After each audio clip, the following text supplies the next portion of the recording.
When I was a kid, one of the things we used to like to do was, as a family in the holidays, you know, it was go to Alton Towers, which now, of course, is massive, famous, fun fair, amusement park, loads of rides and everything.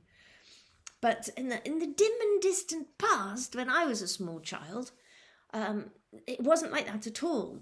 Mostly people went to look at it as stately homeness and its beautiful gardens. But there was just a few rides to amuse the children, you know, once you've been bored to death of having your parents point out Lobelia or whatever the hell. And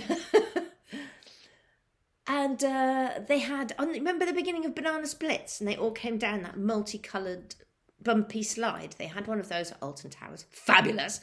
And they had those little chairs that hang from wires and goes round and round, and they go like that.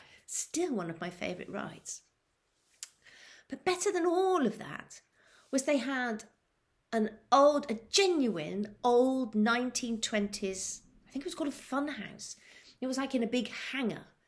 And all the stuff inside it, they were like these original fairground amusement rides and things from the 1920s. So they're all made out of polished wood and stuffed calico and things. And there was like tunnels that you would have to walk from one side to the other, and one half would revolve one way and the other half would revolve the other way, and wibble your way through, and beams to walk along and that kind of thing.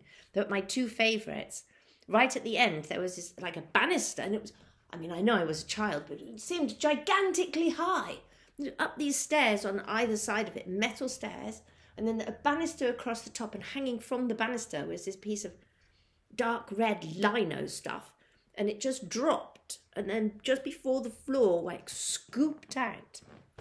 So you would just plop yourself off the banister, and you'd fall completely free through the air, and then at some point you'd come into contact, whee, and it would shoot you off the end, boof, into some calico padded bit. And I remember sitting on the banister for ages, kind of like trying to get now the kids leaping around, going, whee! Me just on my own, getting up the nerve to let go. Whee! And foo! And it was so brilliant. And just running around again and again and again and again and again. It was sort of life-changing in a way, in terms of courage for that kind of thing. But my very, very favourite thing was a turntable. Beautiful, beautiful, beautiful polished wood.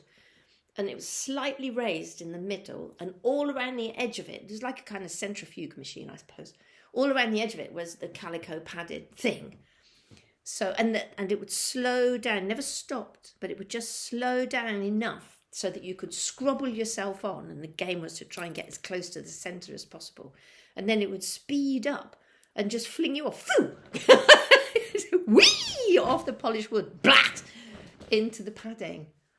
That, over and over and over again, never tired of that.